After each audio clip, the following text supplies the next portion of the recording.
Om Prapannaparijataya Totra Vetraikapanaye Jnana-mudraya Krishnaya Gita-mritaduhe Namaha. Pranams everyone. We are in the fourth chapter. We have just completed Sloka number 24. Now we will have to go to Sloka number 25. Sloka number 25. Shri Bhagavan Uvacha Daivameva pare yajnam yoginah paryupasate brahmagnava pare yajnam yajnenaivopajuhvati Daivameva pare yajnam yoginah paryupasate brahmagnava pare yajnam yajnenaivopajuhvati. So we had just completed it with Sloka 24. We had completed the topic of Jnana Karma Sannyasa Yoga, where in the Sloka 24 Bhagavan said a jnani has only Brahma Drishti. He has only Brahma Drishti. He sees the world as Advitiyam. He doesn't see them as Karakas and Kriyas and Palam. Because he doesn't see Karakas, there is no Kriya involved, and because there is no Kriya, there is no Palam involved, and therefore for a jnani there is no Papa or Punya, and everything is seen as Brahman. Brahmarpanam Brahmahavihi Brahmagno Brahmanahutam Brahmaiva Tena Gantavyam Brahmakarma Samadhina. Bhagavan talked about how he took an Yajna as an example and said everything that is involved in that Yajna is seen as Brahman by the Jnani. The Havis, the instrument that is used, the ladle is Brahman, the Havis is Brahman, the Karta is Brahman, and it reaches Brahman, and the Phalam is also Brahman. Brahma Karma Samadhina, and the Jnani sees Brahma Karma Samadhina. The Jnani sees Brahman in every action. Now with that we had actually completed the topic of Jnana Karma Sannyasa. Now what Bhagavan does from this Sloka 25 until Sloka 30, the next 6 slokas, Bhagavan is going to talk about various sadhanas. In fact, he is going to give about 12 sadhanas. These are just examples, 12 sadhanas. What we have to understand is the goal for us in our lives is moksha. That is the ultimate goal. When we say moksha, people are afraid. Some people are afraid. Moksha, they will say, I am not interested in moksha. Because they think moksha sometimes, at least even when we were spiritually immature, a lot of us would have thought that moksha means death. Because moksha can be attained only after death. And therefore, if I ask for moksha, I might die now. That could be the feeling. But Bhagavan has made it clear here. Moksha's lakshana should have been well understood by now by us. What is moksha? Moksha is living a contented life. Not getting affected. Mind is calm. Mind is contented. That is moksha. Ātma-jñāna ātmana tushtaha. This was given as the Sthita Prajna Lakshana by Bhagavan in chapter 2. Being happy with oneself, being contented with oneself is moksha. Then what is samsara then? Samsara is if I need something else, somebody else, someone else, somebody else, something else, some situation, some possession, some relation, other than myself, for me to be happy, then it is samsara. The example of samsara is when we say when I am bored, it means we are still in samsara. Because I am bored, I need to pass time, that is a indication of samsara. That means I am not able to live with myself.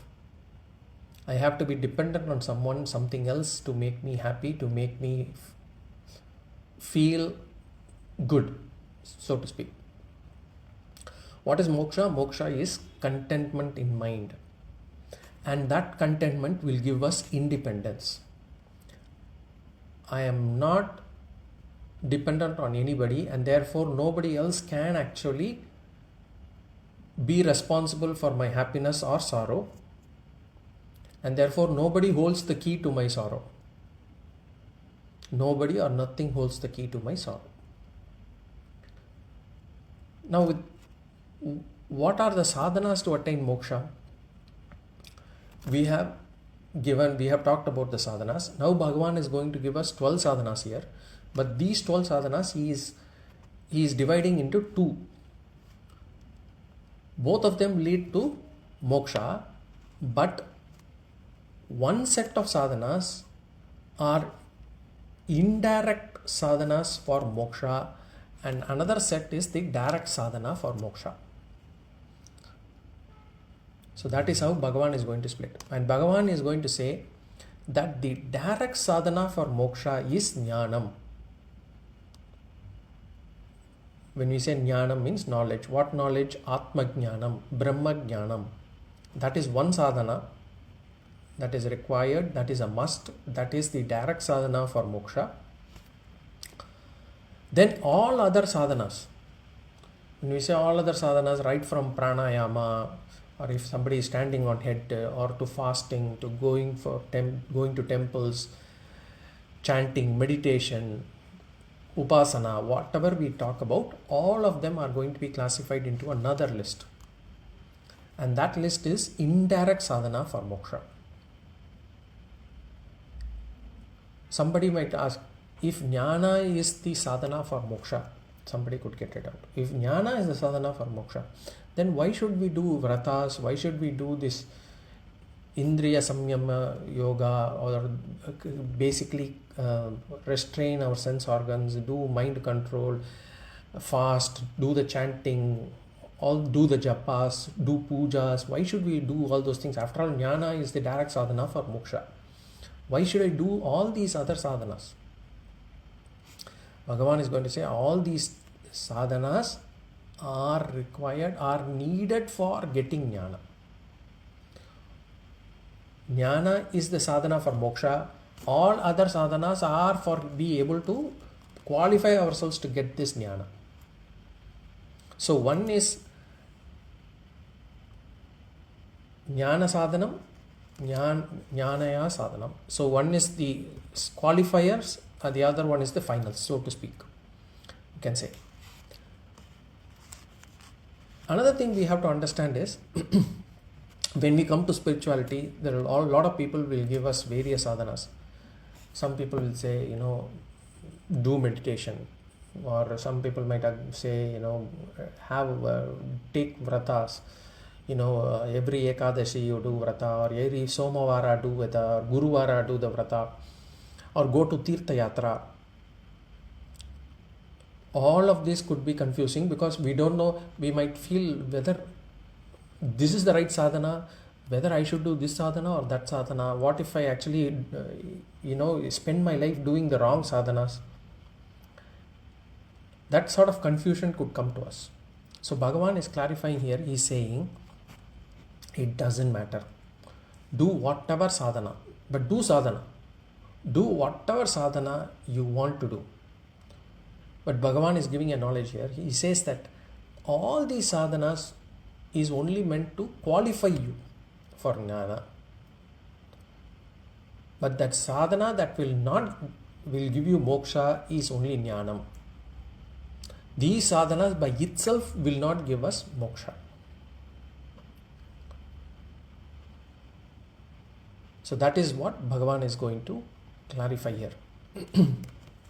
Because there are again some people who would say moksha can be attained by anything. Some people will say you do Raja Yoga, you will get moksha. You do Upasana, you do meditation, you will be able to get moksha. Service, you do service, by the service you will attain moksha. By Nama Japa you attain moksha. By surrendering to Ishvara you attain moksha.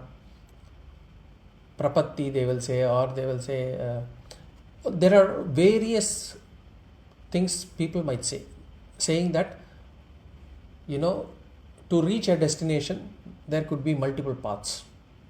That will be the analogy. So some people can go in bicycle, some people can come in a car, some people can go in a plane, whatever it is. So they will say, you have Rajoguna, you do Karma Yoga, you attain moksha. You are able to sit in one place for some time, you do Upasana Yoga and then attain moksha. You are so emotional, you are a very emotional person, then connect to Ishvara through bhakti and attain moksha. Or you are intelligent, then you take up Jnana Yoga. And we will all meet in that moksha destination. But the truth is not like that. The truth is, it's partially true in the sense, let us take a temple, an example. There is a temple. Now this temple, normally in those days, at least when in South India temples, you would see those constructed thousands of years ago, they will always have 4 gates, as in 4 doors, the east, west, north and south. So anybody can enter the temple through any of these doors.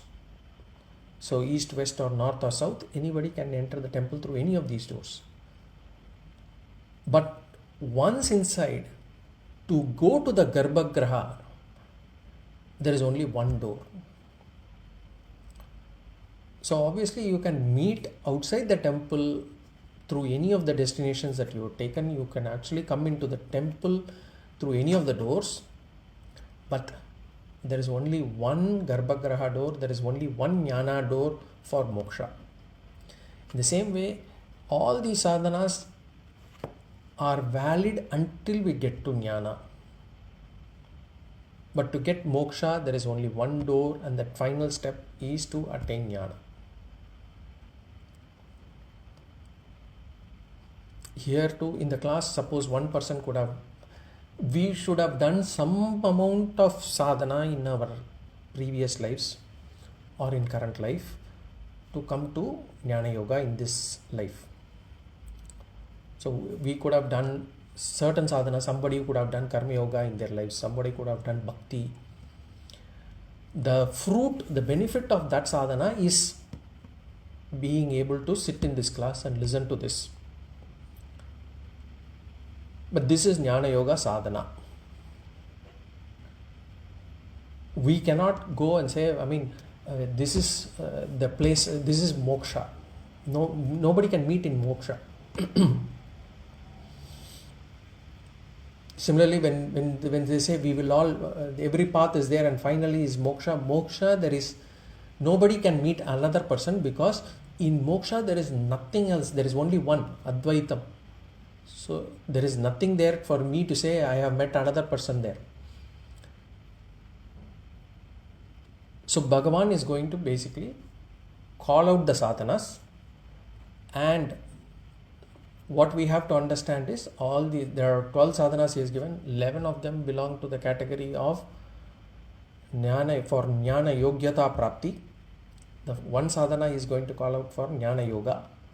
What we have to understand is any sadhana is valid as long as it takes us to Jnana Yoga. Doing sadhanas are very important. By coming to the class and listening for this 1 hour alone will not give us moksha. We have to convert the remaining part of our life into some sort of sadhanas to be able to get the maximum benefit out of this class. With that said, we'll go into this sloka. Now in this sloka, what Bhagavan has done is, he's comparing all the sadhanas to Yajna. In those days, Yajnas were very popular. In fact, every village used to have a Yaga Bhumi, they will say. So Bhagavan has compared or taken every sadhana as a Yajna, and he has taken those 12 sadhanas here, and that 12 sadhana, as I said, includes Jnana Yoga also. And Bhagavan is going to say, one person is doing this kind of a yajna, as in, say for example, Dama Yajna. Dama Yajna means sensory discipline. That is an yajna.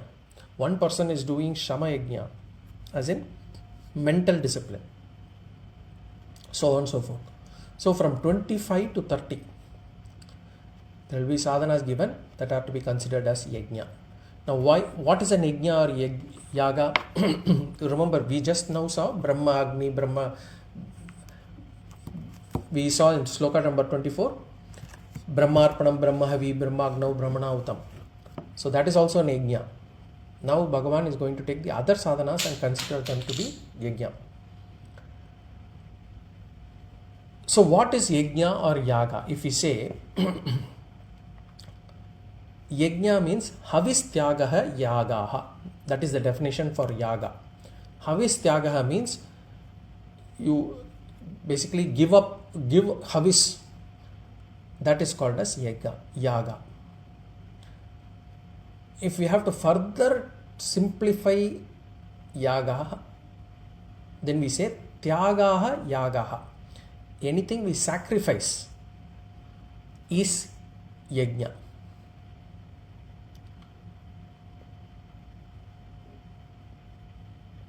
The full definition of yagaha means devata uddeshna havistyagaha yagaha. So for the sake of a devata, we sacrifice a havis, that is called as yagaha.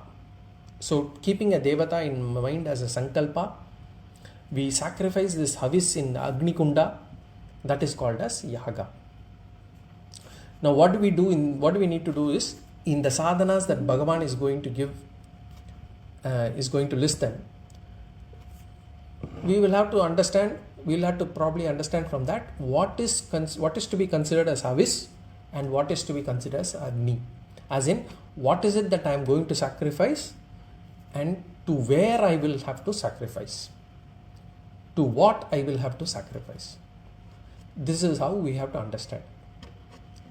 Say for example, if I take the sensory discipline as a sadhana, the sense organs are the havis and the discipline is the Agni. So I offer my sense organs to discipline.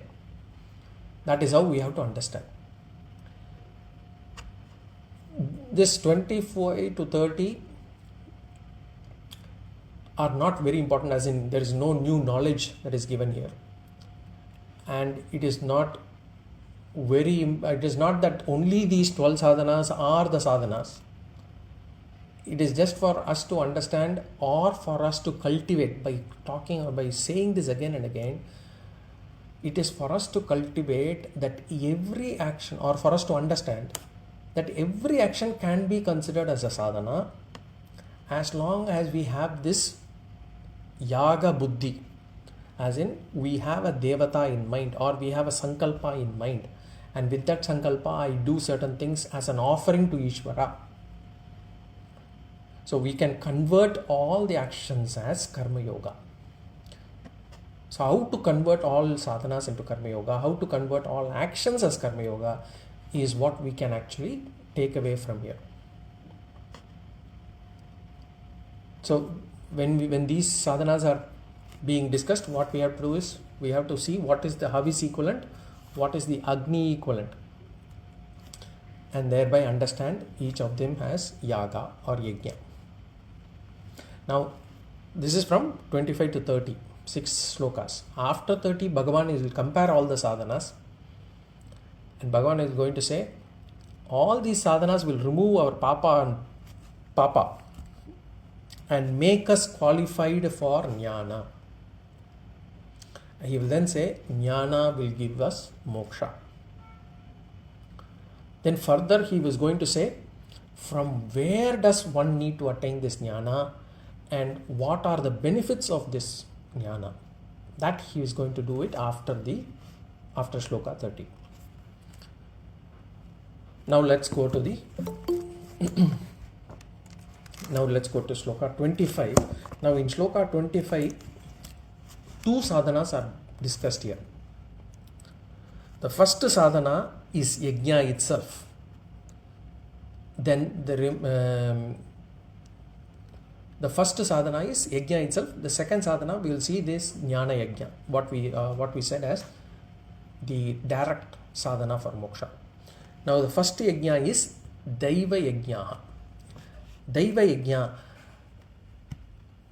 Devaha ityante pujyante anena iti Deva yajnaha is the definition. Devaha ityante pujyante anena iti Deva yajnaha. That yajna in which devatas are worshipped, pujyante means worshipped, is called as Deva yajna. So again, in this case, what happens is Bhagavan starts with yajna. So what we have to say, Agni is Agni itself, Havis is Havis itself. So we don't need to understand anything differently here. And Bhagavan is going to say, different people perform different sadhanas. Each person have a commitment or they have a preference for a particular sadhana. It's okay. Some people, for example, are very good in memorizing and chanting, and others they may do parayana. Some people are extrovert and they want to do a lot of service. Okay, you convert everything as service as karma yoga. Some people like to connect with Bhagavan and therefore they do a lot of say pujas. Some people have the ability to go on a fast, so they convert their fast to as a vrata.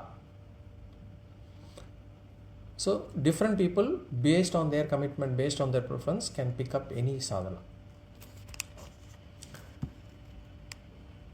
No one sadhana needs, let's put this way, if somebody is performing a sadhana, we need not feel bad that I am not performing the sadhana. As long as we are performing some sadhana, it is good enough.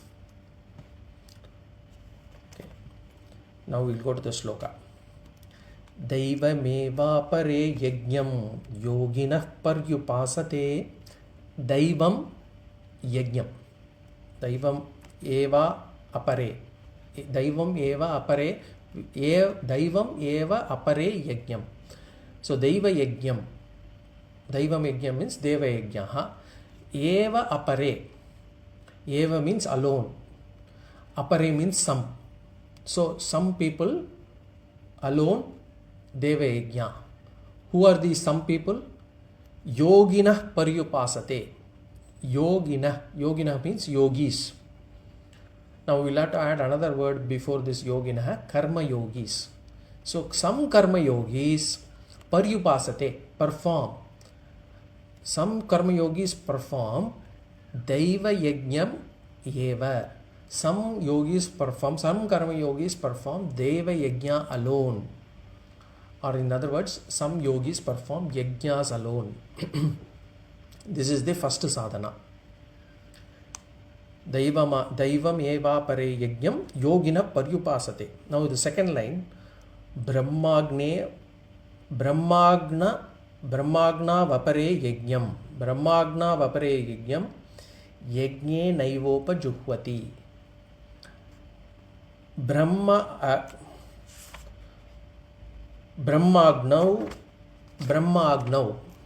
Here Bhagavan is talking about Brahma-jñāna yajnaha. So this jnana sadhana we talked about, that separate one which is direct sadhana for moksha is talked about here. This jnana will not be, jnana yoga will not be, Brahma-jñāna yoga will not be talked about in the remaining slokas until sloka 30. Now this is the direct sadhana for moksha. Now Bhagavan says Brahmagnav apare. Brahmagnav apare means into the fire of Brahman. Apare means others. Now here we will have to see what is the Havis, what is to be considered as Havis and what is to be considered as Agni. So the Agni here is the Param Brahman, we say. The Paramatma, we can say. Now remember, it's all analogy only, it's not to be taken literally. So the Agni is Paramatma. The Havis, the one that we offer is Jivatma. So we are going to sacrifice or Tyagaha. We have to do the Tyaga of Jivatma in or Jivatma we can say, or Ahankara. We have to give up that Ahankara into that Paramatma Agni. So this Jiva is Havis, Brahman is Agni. So what it means? We consider ourselves to be Jiva. We consider ourselves to be separate from others. That bhavana, that separate identity bhavana, that ahankara, we have to offer it into the sacrificial fire. So Brahmagnau apare, into the fire of Brahman, others. Now who are the others? This person is the person who has performed all other sadhanas and is on the final step of the spiritual ladder. He is a mumukshu. He is a jignasu. So that others, Brahmagnau apare yajnam. Yajnam means, here the yajnam refers to Jivatma. So the self, yajnam here means the self, the Jivatma. Yajnena eva upajuhvati. Yajnena. Yajnena means by the self. Eva, himself. Yajnena eva, by the self, himself. Upajuhvati means offer. They do arpanam. So what do we understand? When we say the Jivatma offered himself into the fire of Brahman. That is what we have to understand here. So a Jiva or Jivatma had thought that self itself to be a Jivatma, which is a separate individual. When we take ourselves to be a separate individual, we are samsari. But once we get this jnana, when the person realizes or gets this jnana, that he is not a samsari, but he is a Purna Brahma Swarupam. What happens? Their ahankara is destroyed. How is that ahankara or the individuality destroyed? Because how does it get destroyed? Because of Brahma-jñāna. So the Jivatma offers himself to the Brahmagni. Brahmagnau, into the fire of Brahman. Brahmagni, into the fire of Brahman. For the Jivatma to merge with Ahankara, Paramatma, we have to understand it cannot go with Ahankara. If it goes with Ahankara as a self, as a separate identity, then these two are separate. Ahankara cannot merge with Brahman. Only if the Jivatma goes with the knowledge that it is Brahma Swarupa, it can merge. As long as the wave thinks it's separate from the ocean, it will never be able to see itself or think that it is the vast ocean. The wave will consider itself to be a limited entity which has got a small life. It gets born, it rises up in the ocean, and then it goes back. It dies. But once the wave understands it is water, then there is no separation between that and the ocean. So as long as the identity, that ahankara is there, the wave will not be seeing itself or merging itself with the ocean. As long as the Jivatma has got ahankara, it can never merge with the Paramatma. So yajnena. Yajnena means, we saw yajnena means by the self. Which self here we are talking about? Which self has to offer itself? The yajnena means Jivatma minus this samsara dharma. And yajnam means that ahankara, the havis. So Brahman's Agni, we offer the self into offer the Jivatma minus the Ahankara into Paramatma.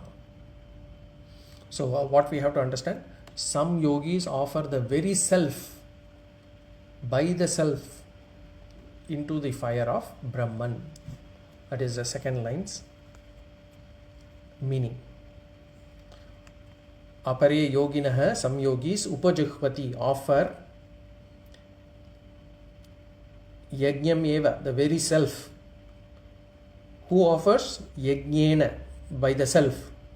Where do they offer? Brahma Agnav, into the fire of Brahman. That is the second line. The first line is others perform apare paryupasate daiva yajnam eva. Others perform Deva Yajna alone. So Bhagavan has called out two sadhanas here. We have seen two yajnas. Now we will go to sloka number 26. Shrotrādīn indriyān yanye samyam agnishu juhvati shabdādīn vishayān anye indriyagnishu juhvati. Shrotrādīn indriyān anye samyam agnishu juhvati shabdādīn vishayān anye indriyagnishu juhvati. So two more sadhanas are given by the Bhagavan, one in each line. The third sadhana Bhagavan gives is here is Dama Yajnaha, Indriya Samyama Yajnaha, you can say. Now this Damaha is a very popular sadhana. In fact, if at all there are two sadhanas that everybody has to do, which has to be done by all sadhakas, these Dama Yajna and Shama Yajna. We will see that Shama Yajna later. Dama Yajna, and this Dama Yajna is a sadhana that has to be followed even after getting Jnana, until we get the Jnana Nishta. Even after getting the Jnana, one has to follow some Dama Yajna and Shama Yajna. We had seen already in the second chapter how this is actually a sadhana that has to be continuously performed even after getting Jnana.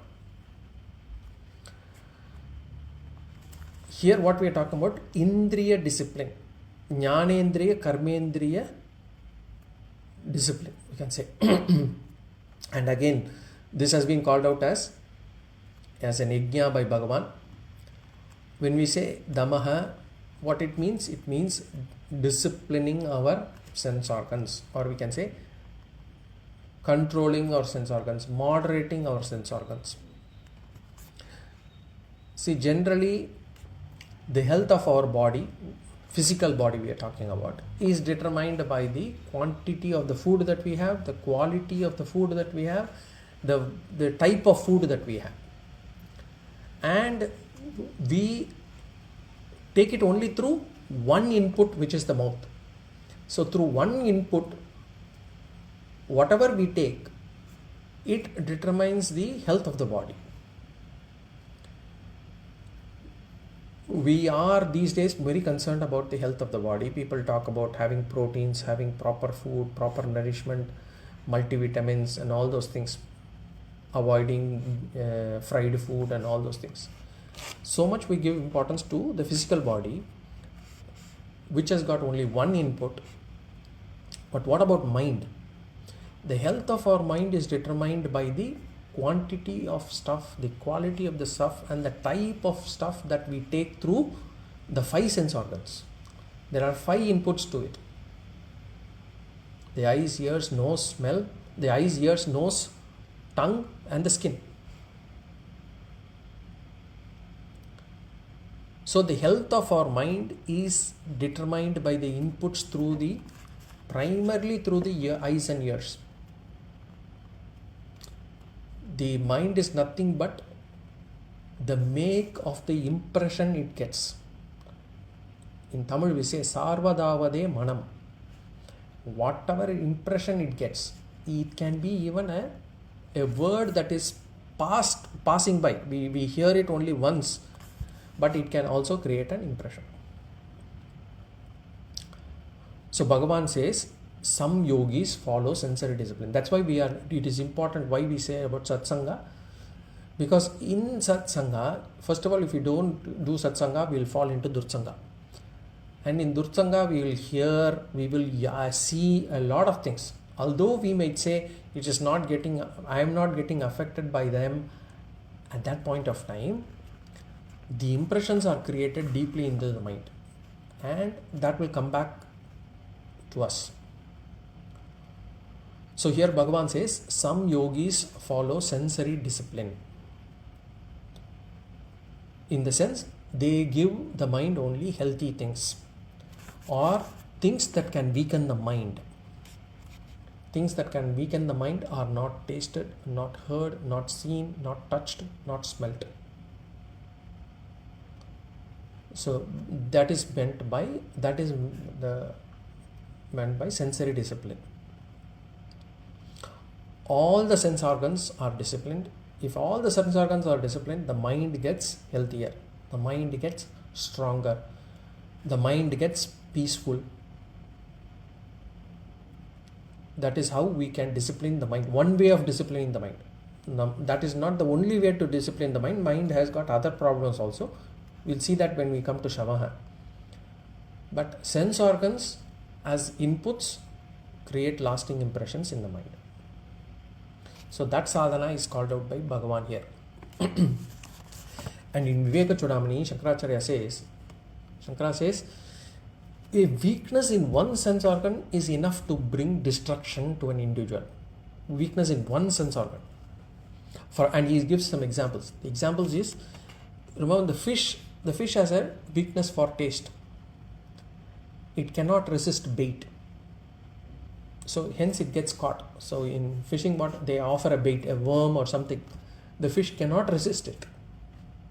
And hence it gets caught and dies. Then the moth. The moth has a weakness for sight. It is drawn to a flame due to its attraction to light, and it gets burnt. So fish has a weakness for taste. The moth has a weakness for sight. The deer has got weakness for sound. It's attracted to pleasant sounds, especially music, and therefore it gets easily trapped by hunters who use music as a bait. So that's got a weakness for sound. Then the bee has a weakness for smell. It's drawn to the fragrance of a flower, and some bees can get trapped inside a flower when the flower closes at dusk. So the bee has a weakness for smell. Now the elephant has a weakness for touch. So the elephant is trapped into captivity by hunters. They use female elephants as baits.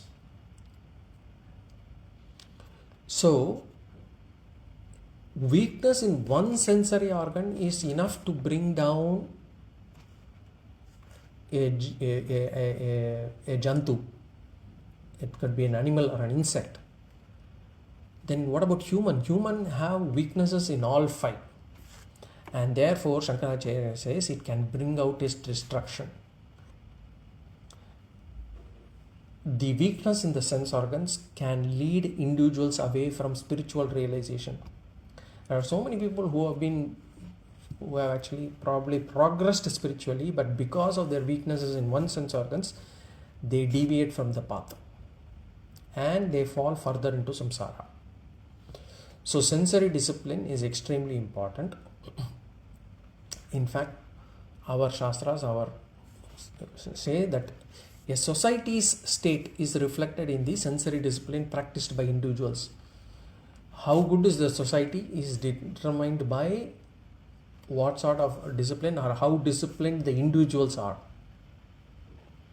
So that is how it is important. Now let us come to this yajna. If damaha has to be compared to a yajna, with a yajna, then what should be the havis and what should be the yagni? So sensory organs are the havis. The one that we offer are the sensory organs. The agni is discipline.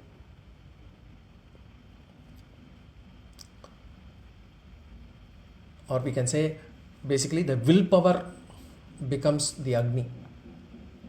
That sankalpa that we have, that attitude that we have, that bhavana we have is the Agni. So this undisciplined or indisciplined sense organs, we offer them to the Agni of discipline. So that is what Bhagavan calls out here. If you go to the Sloka, Shrotradin Indriyan Anye Samyam Agnishu Juhvati. Juhvati means offer. Shrotradini Indriyani. Shrotradini. The Indriyani. Indriyani means sense organs. What sort of sense organs? Shrotradini. Sense organs like the ears. So one example is given. So if ears, we will have to add others. Eyes, tongue, all these things we have to add. Skin, whatever. Shrotradini Indriyani. Again, Anye. Anye means some. Some people. Juhvati, offer. Where do they offer? Samyam Agnishu. Into the fire of sense control. So some offer the sense organs like the ears into the fire of sense control. In other words, they follow sensory discipline. Samyam Agnishu means fire of self-control. Into the fire of self-control. So in other words, they do not see what should not be seen. They do not hear what should not be heard. They do not eat what should not be eaten. That is called as Damaha. As I said, Bhagavan is going to talk about Shamaha later. These two are important yajnas, sadhanas for Vedantic students. There are other yajnas like pranayama. Those things are also Bhagavan is going to mention, but these are all not as important as Shamaha and Damaha. Especially Damaha. If we do Damaha itself, part of Shamaha is accomplished. Now we'll come to the second line. Shabdadin Vishayan Anye Indriyagnishu Jukvati. Now when we talk about sense control, people take it differently. They will ask, some people will say, why has Bhagavan given these eyes? Why has Bhagavan given these ears? And ask us to control them. Bhagavan says, Shastras do not say that the eyes or the ears or the tongue or the skin should not be used. Shastra says it should be used in a proper manner for a proper purpose. That's all. So even to experience the sensory object through the sensory organ, even to experience that can be considered as an yajna, can be seen as an yajna. That is what Bhagavan is mentioning in the second line. Vishaya Grahana Yajnaha, the fourth one. The fourth yajna is Vishaya Grahana Yajnaha, experiencing sensory objects. In the first line, Bhagavan said, not enjoying sensory objects is a sadhana. Now, in the second line, he is going to say, experiencing objects through the sense organs is also a sadhana. How to understand this? The second line is Aviruddha Vishaya Grahanam. Viruddha means wrong ones. Aviruddha means not wrong or not bad. Or in other words, to experience good or sattvic things, that is also a sadhana. Previous line, not to hear is a sadhana. Here in the second line, to hear things becomes a sadhana. If there is a gossip happening, to avoid that crowd, to resist the temptation to be in that crowd, to hear that gossip, that becomes a sadhana. The second line is to be able to sit in a class and listen to Vedanta for 1 hour also becomes a sadhana. Not many people can listen to Vedanta. They can become restless. We may not realize this because we are used to listening this, but there are people who will not be able to sit and listen for 1 hour on Vedanta, especially Vedanta, because Vedanta is a dry subject, it's a difficult subject, it is So to sit and listen to that is also a sadhana. The mind requires strength to even to listen to good things. And therefore that itself is a sadhana. For example, to read magazines or to surf the internet or to watch a social media post, we can watch them for hours. To watch Instagram posts or watch YouTube videos, we can watch them hours together, or to watch a series on Netflix or anywhere. Time goes by. We don't even realize them. We can do it for hours together. But suppose we say, okay, go back, open the book, take the notes of Bhagavad Gita, read the Upanishads notes or whatever, or to listen back to the classes, we could get bored immediately. So not reading unwanted books is a sadhana. Reading good books is also a sadhana. Initially, all these good things, listening to Vedanta, reading good books, will be difficult to start with. But over a period of time, we can get our mind to get habituated, and that becomes easy. So, Bhagavan has given some example here. He says, Shabdadin Vishayananye Indriyagnishu Jukvati. He says, not or hearing good things is a sadhana. We can extend it for other sense objects also.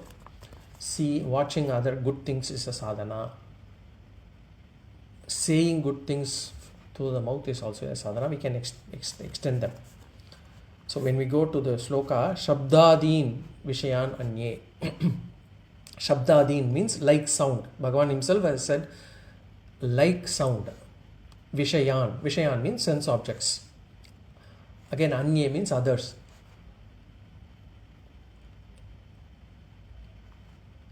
Again, Juhvati is there. Offer. So others offer sense objects like sound. Where do they offer? Indriyagnishu, into the fire of sense organs. So here the Agni is sense organs. So there the Havis, in the first line, the Havis was sense organs. The Agni was willpower or discipline. Here the Agni is sense organs. The Havis that we offer is sense objects. Vishayan. So others offer the sense objects like sound into the fire of sense organs. So in this sloka, Bhagavan gave two sadhanas: not seeing what should not be seen, seeing what must be seen. Not hearing what must not be heard, listening to what must be heard. Not talking what should not be said, saying what must be said. That's how we have to understand. Now we'll go to the next sloka, sloka number 27. Bhagavan is giving a few more sadhanas. In fact, this 27 is going to give only one sadhana. Sloka number 21. Sarvani indriya karmani prana karmani chapare ātma-jñāna yogagnau jukvati jnana dīpite. Sarvani indriya karmani prana karmani chapare ātma-jñāna yogagnau jukvati jnana dīpite.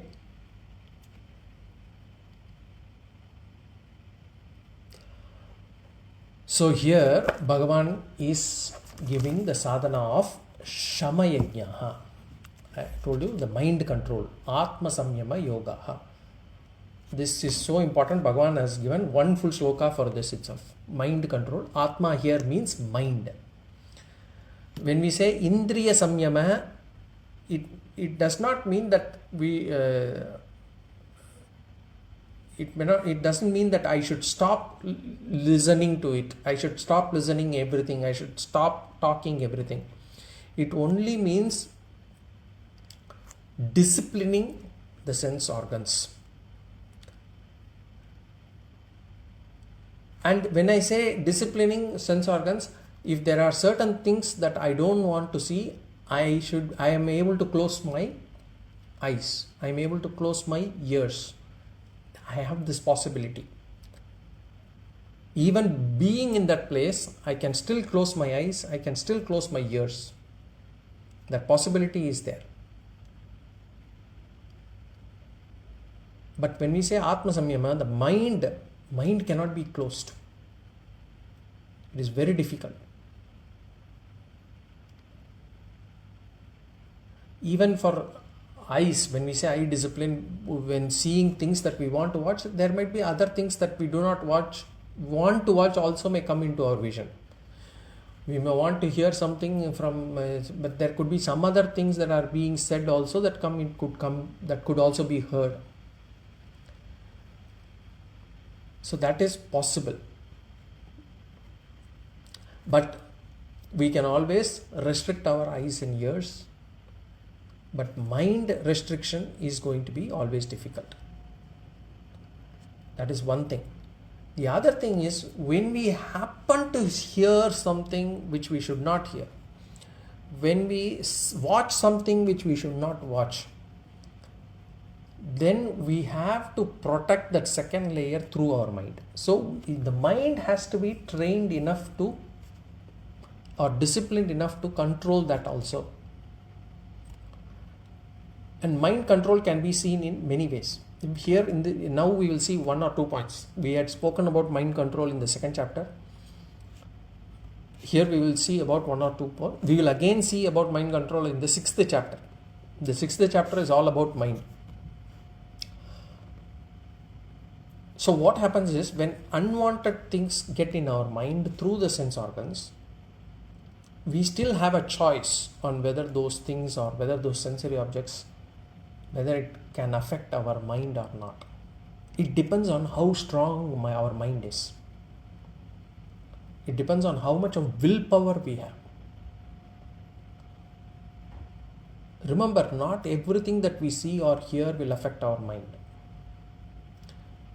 The first time when we see something, the first time we hear something, it may not affect our mind. But if we keep seeing that, if we keep hearing that, and when we keep thinking about that, the problem is not the thing that was spoken or said or seen in the morning. That would have been only a fraction of a second or a second. But then once we come back, we brood over it. We think about it. Why did they do this way? How did they do this? Why did it only happens to me? How is it that it is? Why it is not happening for others? Then what happens is the brooding. We keep thinking of it. Then it manifests itself into either a liking or a hatred. If we like that what has been said by that person, we get attached. If we dislike what that person has done, then it slowly becomes hatred. So Shastras say, when unwanted things hit the mind, we should protect ourselves by removing it from the mind. Ignore it. Remember, don't think about it again. Even if something has been said about us, okay, said, fine, leave it. Ignore it. Move on. Don't let the mind get affected by it. And the way to do that is, when the mind starts bringing it up, the first thought, at that point itself we should stop it. We should not add fuel to that thought. We should not let the mind generate another thought about it. That process of adding more thoughts, more fuel to it is called as avriti. Vritti means thought. Avriti means further generation of thoughts, the repetitive thoughts. So the mind's svabhava is such that it will keep generating thoughts. That is the function of the mind. And depending on the vasanas of the mind, because depending on the whatever samskaras that we have gathered, the mind will be able to generate thoughts, further thoughts, and depending on the vasanas, it can generate unwanted things. The mind does not generate repetitive thoughts about good things. So to ensure that the mind does not generate repetitive thoughts about certain unwanted objects, Here unwanted is the key. That is called as mental discipline. That is called as ātma-samyama yoga or ātma-samyama yajna. To ensure that the mind does not generate avritis, repetitive thoughts. About what? About unwanted objects, about unwanted situations, about unwanted words spoken, about unwanted things that have been seen. And to ensure that we do not have any unwanted sankalpams in mind. Because this will generate raga-dvesha. Raga-dvesha will push us to do certain actions, karma. That karma will create papa or punya. Even the third generation has papa or punya, for that matter. Anyway, what is sankalpa? What is vichara? There is two things. The mind has to generate thoughts. Now, what is to be considered as sankalpa? What is to be considered as vichara?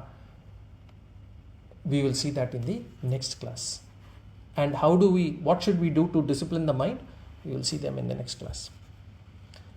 Any questions or comments?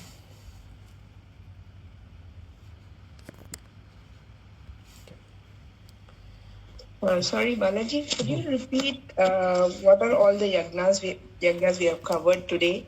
Because I think I missed something. Deva Yajna, and then before Dama Yajna, there is something that I... So Deva Yajna, then ātma-jñāna, or basically Jnana Yajna.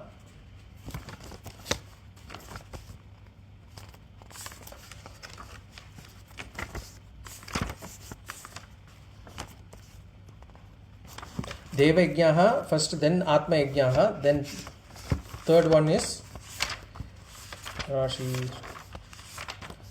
Then Indriya Yajna, then the fourth one is basically Shabdadin Vishayan and Indriya action. So basically the fourth one was the Yajna to make sure that we get the right things into our mind.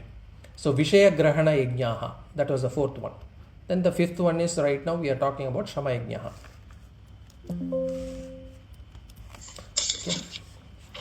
Okay, thank you. See you in the next class. Om Purnamada Purnamidam Purnat Purnamudachyate Purnasya Purnamadaya Purnameva Vashishyate. Om Shanti Shanti Shanti. Harihi Om Shri Gurubhyo Namah.